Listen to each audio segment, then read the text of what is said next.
Il miglior fungo forse al mondo è l'ovulo, perfetto esteticamente e che comprende in sé la storia di tutti i funghi.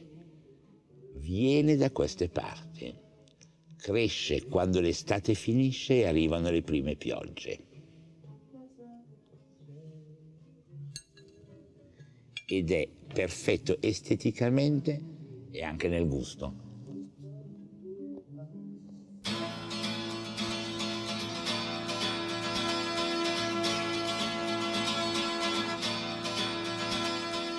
Siamo nei castelli, la parte storicamente più significativa di un'area del folklore di Roma, dove si canta, dove gli intellettuali hanno passato le loro estate, dove veniva Federico Fellini, dove sono passati i grandi tedeschi del Settecento.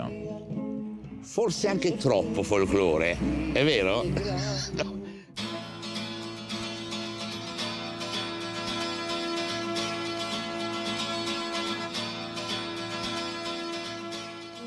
Poi io compio un gesto sacro che è accendere esattamente lo stesso sigaro che accendeva Orson Welles nell'immediato dopoguerra quando veniva a Roma da queste parti. È lo stesso modello.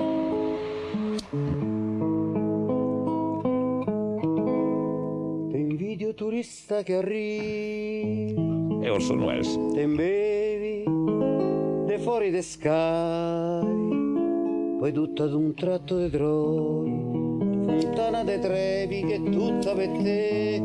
C'è sta una leggenda romana legata a sta vecchia fontana, per cui se ci butti in sordino costringe il destino a fatte tornare. E mentre il sordo bacia per Fontanone, la sua canzone in fondo è questa qua. Arrivederci Roma, vai, amore va, ti ritrovo a pranzo a Squarciarelli, fettuccine e vino e i castelli. È quello che volevo sentire, fettuccine e vino di Castelli, però mi piaceva anche l'idea dell'Au revoir che mi ricorda Madame de Staël e dell'Auf Wiedersehen, c'è anche un Auf Wiedersehen nella versione che è quello di Goethe, non è fantastico?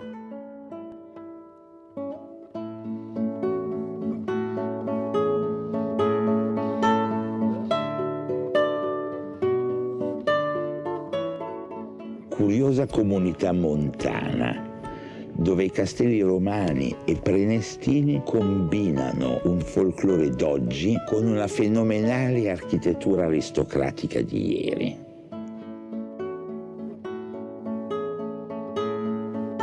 L'arco di trionfo di Marcantonio Colonna della fine del Cinquecento per celebrare la vittoria di Lepanto, reinventato e ridisegnato alla fine del Seicento dai primi rospigliosi duchi del luogo, a Zagarolo.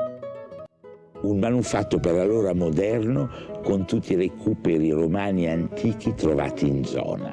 Archi di trionfo, archi dell'ingegneria civile e pubblica della Roma antica.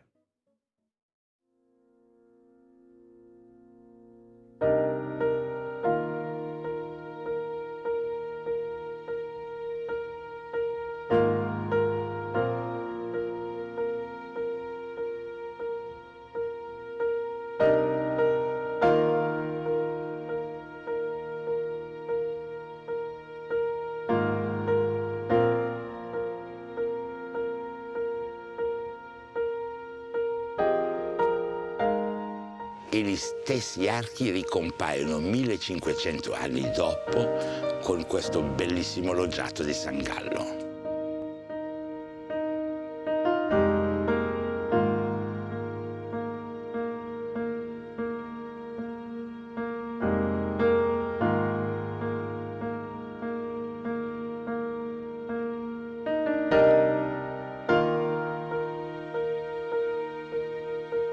spasso col padre Marco.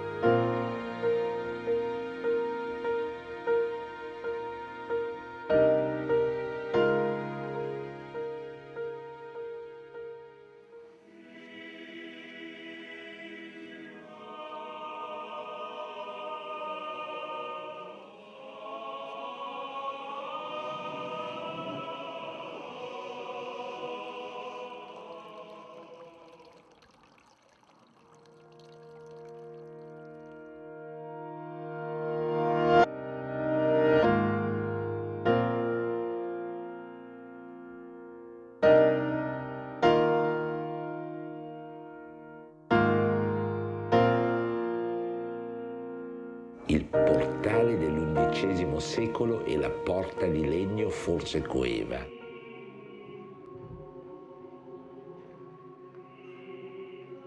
Una rimanenza ancora oggi viva nella Chiesa cattolica del rito greco-bizantino antico, con poi le api barberini e gli angeli berniniani.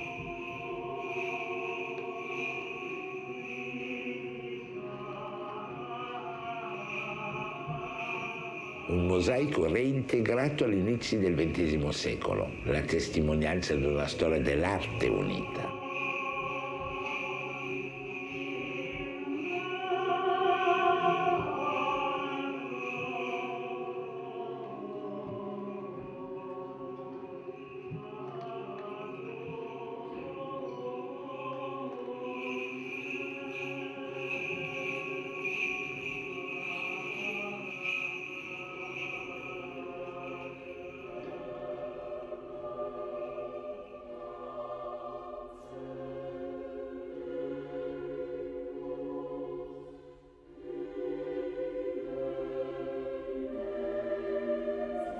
Forse il più bel ciclo d'affreschi del Domenichino, con la storia del santo e la vecchia cripta con l'inferriata che ha dato il nome al luogo, dagli anni profondi della storia.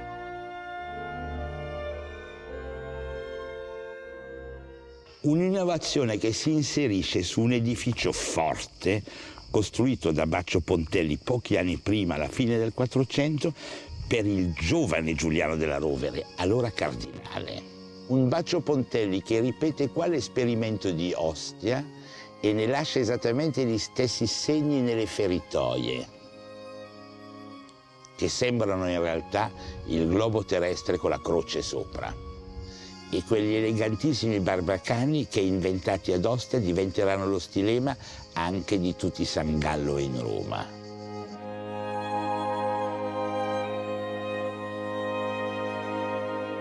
Tutto poi racchiuso nell'invenzione rinascimentale, luogo di sedimentazione fenomenale, con una biblioteca commovente che conserva tutta la sua memoria, anche quella delle bombe cadute durante l'ultima guerra.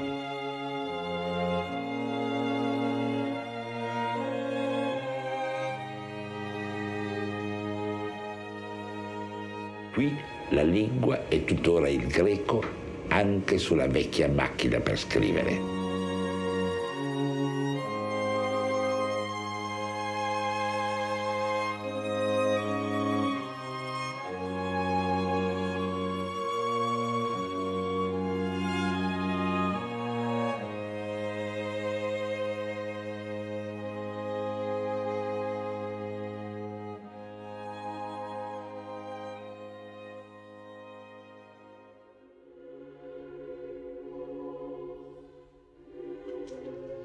Questa fabbrica ecclesiale, che ha 1000 anni, poggia su una fabbrica precedente romana che ne ha 1000 di più ancora, e che ha retto fino ad oggi grazie ad una straordinaria tecnica costruttiva e all'utilizzo di una pietra basaltica nera di origine vulcanica ad una forza estrema. La pietra è tagliata a cuneo, anzi in alcuni casi quasi scheggiata, e l'incrocio delle schegge ha fatto tenere la muratura con una fermezza assolutamente inattesa rispetto ad altre costruzioni della stessa epoca. Lascia un disegno reticolato, quello classico, che con gli anni e le muffe è diventato un piccolo quadretto di clé.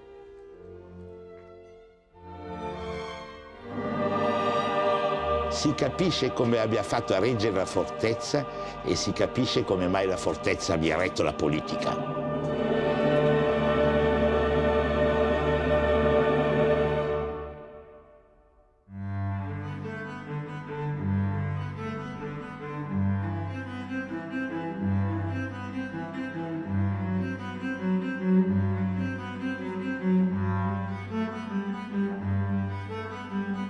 Questa è una delle aree mitiche dove nacque la nostra complicatissima civiltà.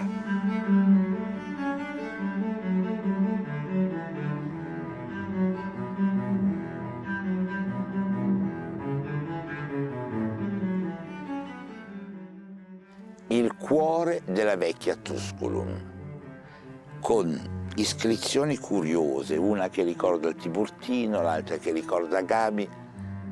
In fondo una storia della regione raccolta qua, e in realtà il panorama ci racconta molto di più di tante altre cose, perché da lì in fondo, nella piana, dove in fondo si vede il mare, bene, da lì in fondo veniva la minaccia di Roma, 7 colli paludosi e intorno un'evoluzione bizzarrissima di tipo vulcanico che inizia con Castel Gandolfo e gira fino in fondo e arriva in fondo al mondo degli Etruschi, fino al lago di Bolsena.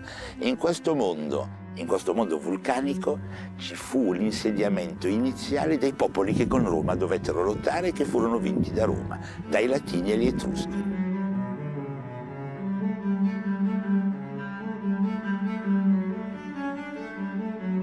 E in quest'angolo più corto la comunità montana che ci intriga, partendo dalla montagna più curiosa coperta oggi di antenne e una volta coperta dal Tempio, con una delle più belle vie romane antiche ancora esistenti che sale lentamente a curve come se dovesse finire sul San Gottardo in Svizzera e porta invece al Tempio di Giove Laziale, il centro del culto dei Latini antichi.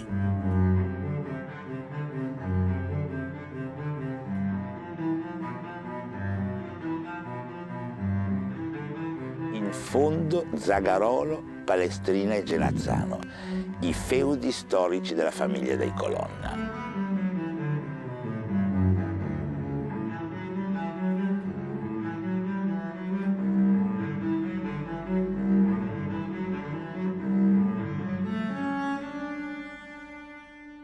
Tuscolo, strategica da un punto di vista politico, ma strategica anche da un punto di vista militare, perché da qui si passava più in là nel territorio dei Sanniti. E questo fatto di essere territorio di passaggio fra mondo di Roma e mondo di Napoli accompagnerà la storia del luogo attraverso i secoli, fino nel cuore del Medioevo. Infatti passa inizialmente sotto la Repubblica di Roma e cresce in un modo incredibile. Questo teatro avrà uno sviluppo fantastico fra la sua prima stesura e la crescita definitiva del I secolo. Ma proprio 1700 anni dopo la prima sudditanza romana avverrà la seconda, quella definitiva. Dietro questo recinto di ferro si nasconde un incredibile serbatoio enorme di archeologia medioevale, perché questo fu il luogo dove l'impero ebbe il suo piede più potente attraverso i conti di Tuscolo e quindi uno dei luoghi di opposizioni reali a Roma.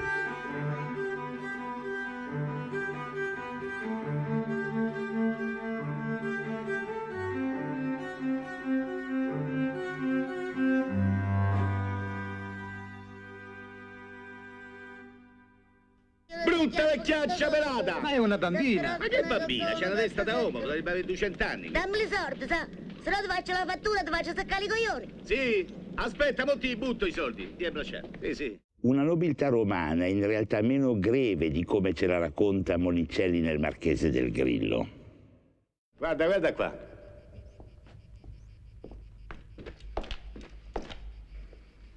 Ma sono tutte affrescate così le stanze? Sì, tutte affrescate. E chi è l'autore? Perché capace di farsi affrescare a metà del Settecento da Panini le ville più antiche.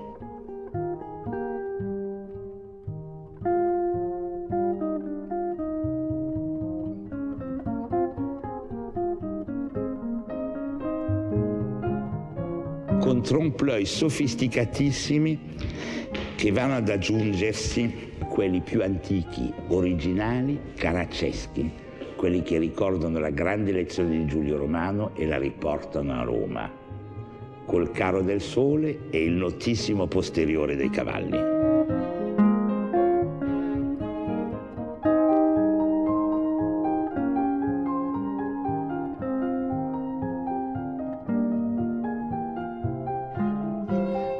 Perché questa bella casa a misura d'uomo, anzi a misura di cardinale, nasce proprio in quegli anni, alla fine del Cinquecento, in piena epoca manierista.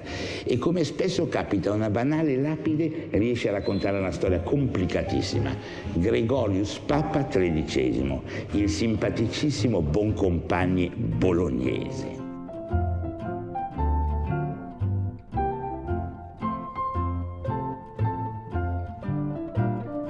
Signore fauno con cornucoppie e fauni maschi che sorreggono la cornice che racchiude il primo dipinto che rappresenta la casa, ancora con i pini marittimi romani e il platano sulla sinistra. E la casa allora, nel 613, era già passata ad un altro cardinal nipote, il nipote di Sisto V, Peretti. Ma forse i platani sono ancora gli stessi, sopravvissuti fino ad oggi e diventati il platano rifugio e il platano gnomo.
Così scriveva Wolfgang Goethe.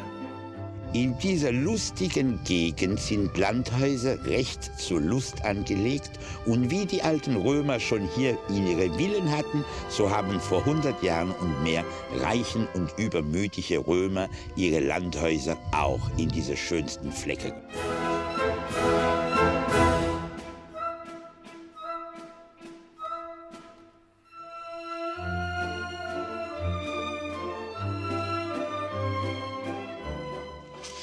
In questa regione sorridente le case di campagna sono concepite proprio per il piacere e così come gli antichi romani già qua avevano posto le loro ville, nello stesso modo circa 100 anni fa i più ricchi e influenti abitanti di Roma si sono costruite le loro in un luogo dove l'antichità e la contemporaneità conviveva e con dei gusti di arredamento fenomenali come queste vasche che provengono dal giardino dove i capitelli rovesciati corinzi sostenevano antichi pezzi di romanità così espressiva e espressionista da andare oltre ogni traccia di ellenismo.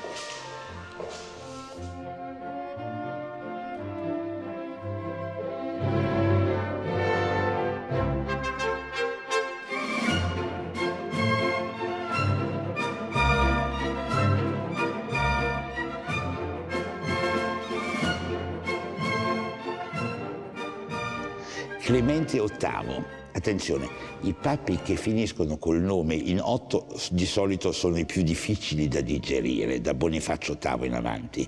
Lui fu particolarmente severo, ma suo nipote Pietro qua lasciò le tracce di una meraviglia.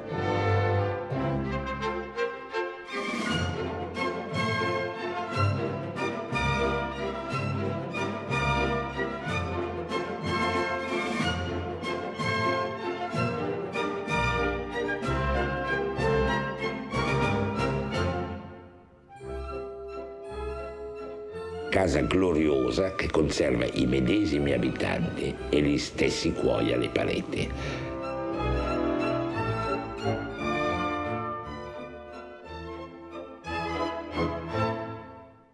Affreschi eccellenti dell'artista più di moda allora, il Cavalier d'Arpino, con una Joelle che inchioda Sissara alle sue tremende responsabilità e una Giuditta dal seno allegro dopo aver mozzato la testa ad Oloferne.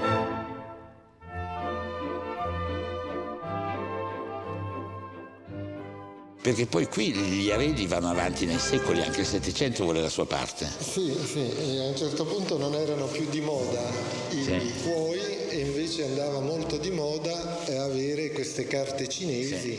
Chi non aveva almeno una stanza cinese era fuori moda. Era totalmente fuori moda. E poi mentre molte sono fatte invece in stencil, questa è veramente dipinta dal cinese. È vera, questa viene dalla Cina ed è un racconto cinese. Dovrebbe rappresentare la ripresa di una provincia ribelle da parte del governatore. Dovrebbe essere dei primi decenni del Settecento. Quindi un bel mandarino. Infatti è molto carino questo signore con gli occhiali. Lui è un comprimario. Potrebbero averglieli rifatti.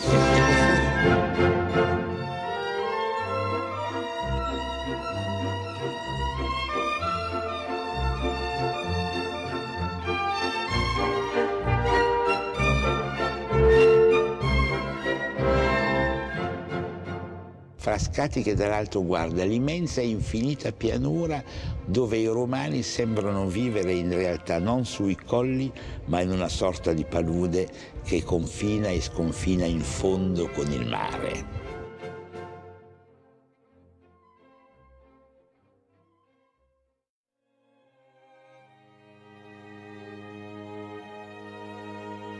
Convento di San Silvestro sopra Monte Compatri, un altro punto dove il panorama diventa una spiegazione perfetta della storia politica del Medioevo. Qui nel 200 i Frangipane, i Savelli, gli Anibaldi. E poi qui successivamente quelli che a Roma si formano, si fanno le ossa e trovano le loro retrovie politiche da queste parti, una sorta di linea Maginot per difendersi dagli interessi cittadini.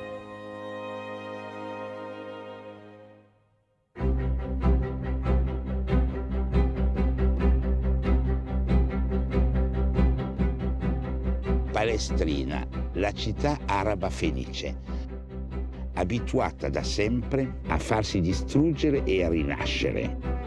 In epoca romana, con Silla che la distrugge perché si era alleata a Mario, nel Medioevo per volontà di Bonifacio VIII alla fine del 200 contro i Colonna ancora all'inizio del 400 con la fermezza e la durezza del cardinal Vitelleschi e alla fine della Seconda Guerra Mondiale con i bombardamenti americani.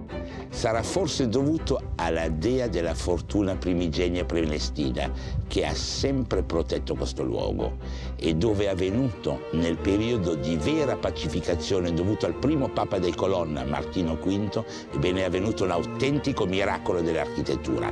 Eccolo.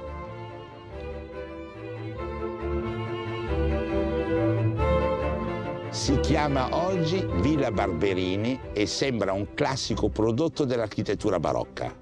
È invece il primo intuito di un'architettura diversa nato alla fine del 400 per volontà di Francesco Colonna.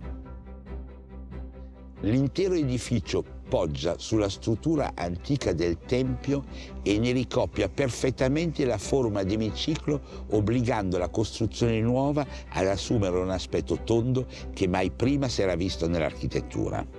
Per il maniaco di lettura dell'architettura la facciata rivela esattamente la storia dell'edificio, perché la vecchia finestra centrale è una finestra quattrocentesca. Operazione di decriptaggio, decifrazione. Il paesaggio è quello sublime che guardava la dea. Il pozzo è quello dell'ipnoerotomachia polifili di Francesco e la scalinata tonda rievoca tutta la vecchia architettura romana, perché questo è uno dei momenti genetici della psiche del Rinascimento.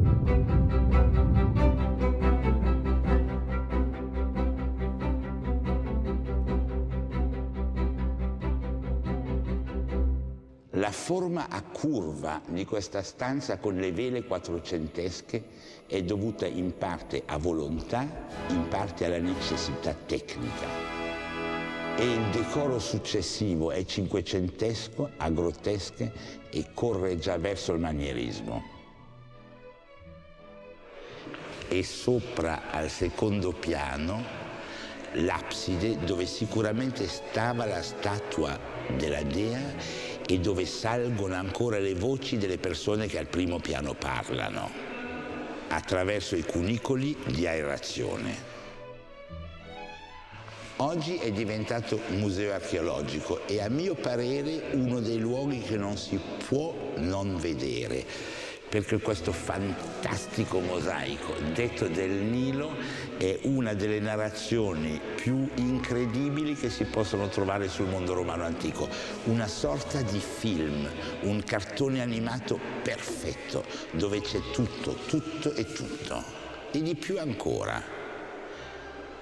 Le feste al bagno sotto i pampini d'uva, gli armati che girano, le processioni, gli africani a caccia, le scimmie, con una curiosità che è completamente commentato in greco, il che lascia capire molto della cultura di Palestrina in quegli anni.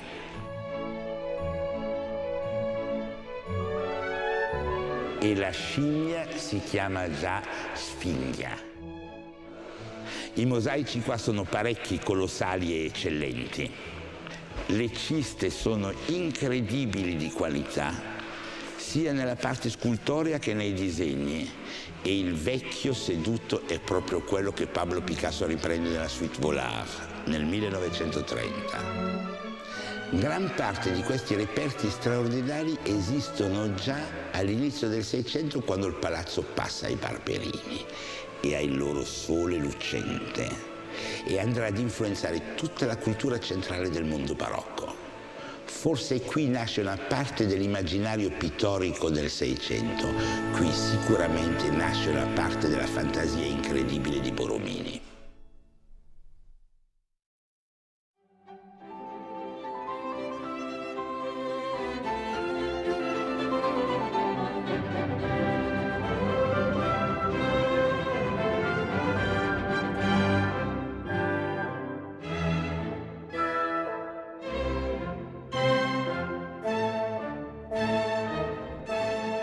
Genazzano, dove cresce il ramo più spesso della famiglia Colonna. Qui di cardinali li hanno prodotti in una quantità incredibile e hanno provato più di una volta ad avvicinarsi al Soglio di Pietro. Ci provarono negli anni in cui fu eletto invece Bonifacio VIII, ci riuscirono all'inizio del 400. Con Odone Colonna, personaggio straordinario, superiore di intelligenza sicuramente alla bellezza, l'uomo che riportò a Roma il successo politico di un papato consolidato dopo il Concilio di Basilea. Salì sul Soglio nel 1417. E di cardinali Genazzano ha continuato a produrne tanti in casa Colonna, come quel Geronimo al quale dobbiamo il rifacimento della facciata cinquecentesca. Hieronymus Sancte Romane Ecclesiae Cardinalis, columna Dux et Princeps. Degli anni fondativi di Martino V rimane la facciata dell'edificio accanto a me, con le finestre ad arco così amate dai fiorentini e quelle superiori specifiche del gusto quattrocentesco. Il contributo più duro lo diedero poi gli americani nel 1943, bombardando l'edificio, perché si reputava che qua si stesse producendo il pane che mangiavano i tedeschi. Ed ha obbligato Genazzano a restaurare il ponte negli anni 50, affidandone il progetto al Genio Civile.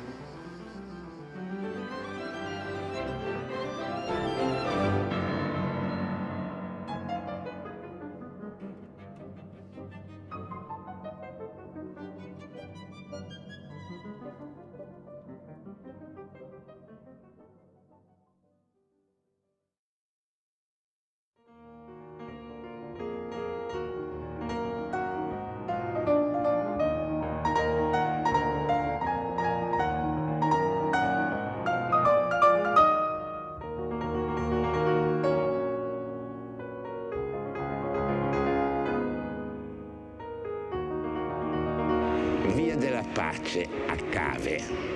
Ci sono ancora alcuni rarissimi luoghi d'Italia dove il restauro non ha definitivamente cancellato il passato e dove il fiero portone reca ancora il leone rampante dall'attributo faunesco e con la stella probabilmente degli Aldobrandini, ma dove sul montante una mano ingenua e locale ha lasciato le tracce di un volto femminile. Amore o Madonna, accanto al leone di ghisa arrugginito veneziano, quello delle assicurazioni generali.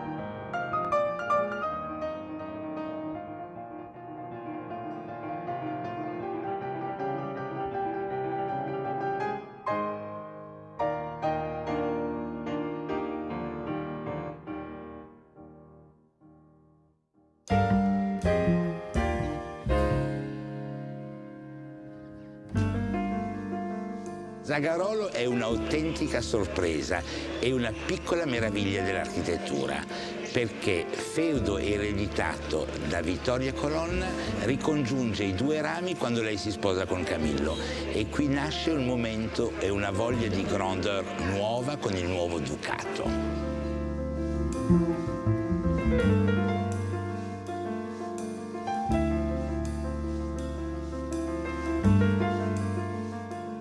Marzio Colonna, loro erede, qui lancia un progetto urbanistico vero e potente, con un intervento all'inizio del Seicento di un architetto giovane straordinario che appartiene a una scuola integralmente ticinese, Carlo Maderno. Perché lui viene qua, completa un lavoro vignolesco e li gioca intorno, avendo imparato lui da Carlo Fontana e, attenzione, essendo predecessore di ciò che sarà l'altro grande ticinese, Borromini, ebbene avendo imparato una lezione fondamentale: lo stupore è alla radice della grande architettura.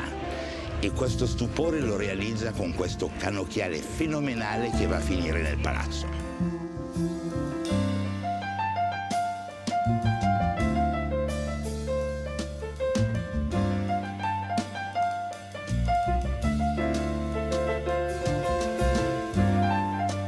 L'interno del palazzo è di quegli anni della fine del Cinquecento e la decorazione è affidata sicuramente a quel gruppo di artisti girovaghi che sono gli Zuccari. Un gruppo talmente vasto da poterli definire quasi franchising di pittori e che rappresentano qua i momenti salienti di casa, cioè la vittoria di Lepanto, dove Pompeo e Marcantonio Colonna giocano un ruolo fondamentale. E qui rivedo da un lato la posizione esatta delle due flotte che si confrontano e dall'altro la battaglia in corso.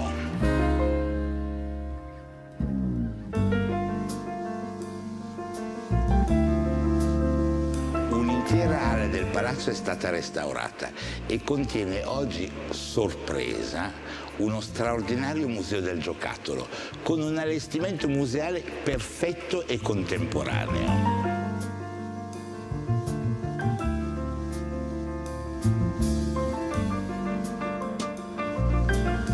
E i ricordi della mia antica infanzia.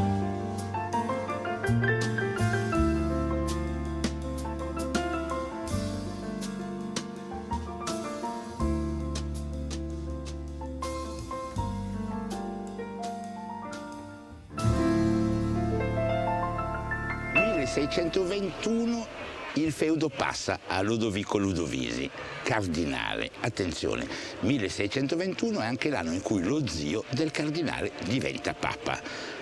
Alessandro Ludovisi diventa Gregorio XV. E qui è importante questa storia perché tutta l'area che stiamo attraversando sembra la patria dei cardinali nipoti. Che cos'è un cardinale nipote? Bisogna fare un attimo di riflessione. Cioè, il mondo antico ha proposto in tutte le sue monarchie un'unica monarchia a ricambio regolare, che è quella vaticana. Quella monarchia ha inventato per la prima volta un perfetto spoiling system come quello che usano i presidenti degli Stati Uniti oggi. Ogni nuovo governo cambia radicalmente l'amministrazione precedente e di chi ci si può fidare se non dei propri familiari. Questo è il motivo per il quale i cardinali nipoti assumono una funzione quasi di segreteria di Stato. Sono i veri ministri dell'interno e ovviamente sono pagati in conseguenza. Sono di solito quelli che fanno il vero denaro di famiglia. E avranno ovunque qua delle case spettacolari.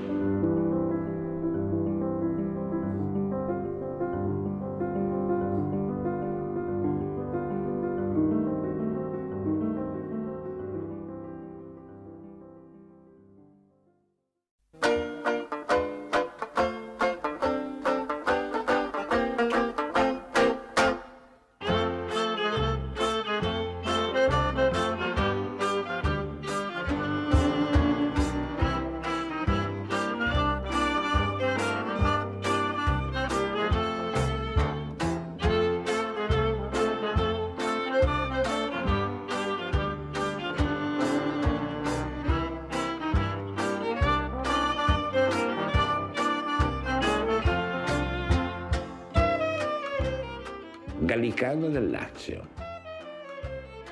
Colline che si trasformano in luoghi di villeggiatura e oggi in comuni autonomi dove il vivere conserva il fascino d'allora.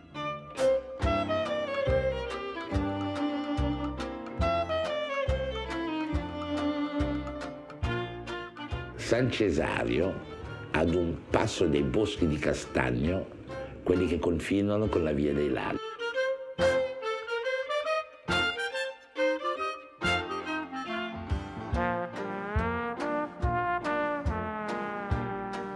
Rocca Priora è il più alto dei comuni, vecchio nido d'aquila dei Savelli che qui si rifugiavano dopo le risse politiche romane. Da qui proveniva una volta la neve per le grattachecche sul Tevere.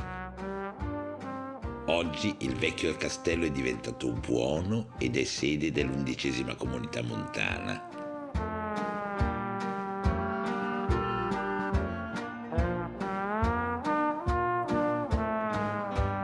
Colonna che si chiama così non per via della famiglia, ma per causa di una colonna romana vera e propria.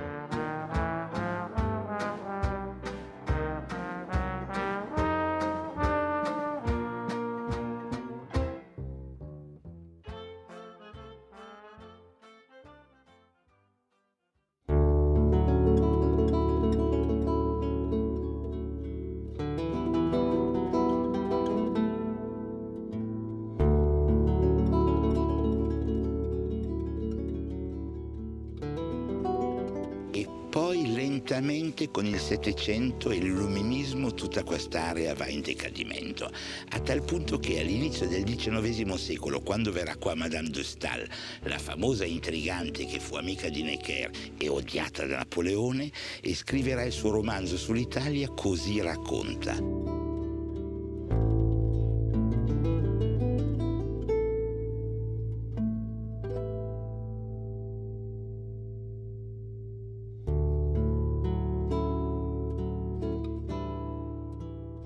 Ma le anime sognatrici, quelle che la morte occupa almeno quanto la vita, si piacciono e si compiacciono a contemplare questa campagna di Roma dove il tempo presente non ha impresso alcun tipo di traccia. Questa terra che vuol bene ai suoi morti e li copre con amore di inutili fiori, di inutili piante che si trascinano sul suolo e non si elevano mai abbastanza per separarsi dalle ceneri che danno l'impressione di accarezzare.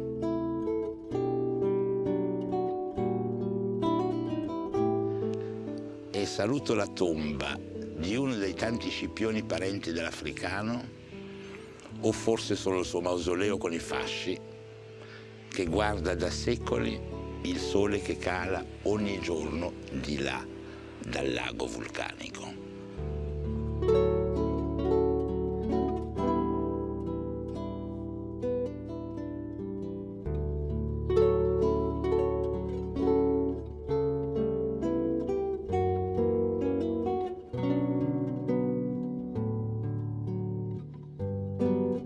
Testimonia questa storia antica un piccolo e attento museo allestito all'interno delle scuderie Aldobrandini a Frascati da Massimiliano Fuxas.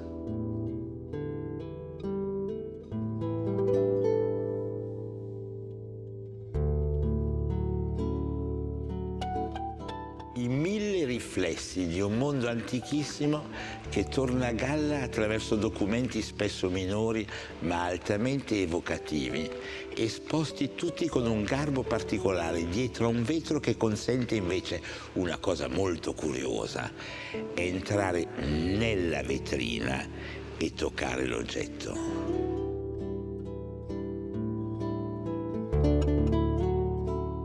Uno spazio rude, quasi al minimo, con materiali altrettanto minimi. Il ferro arrugginito, il disegno preciso, il vetro.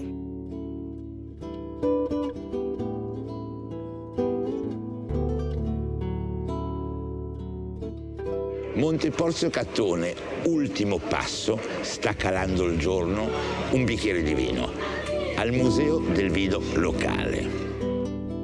Mentre il vino si fa moderno, torna la nostalgia per la bottiglia di ieri, per gli strumenti di una vecchia vinificazione agreste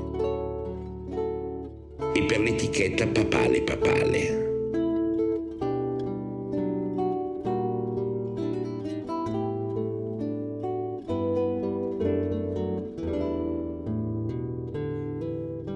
Alla salute del passato, del presente e forse anche del futuro.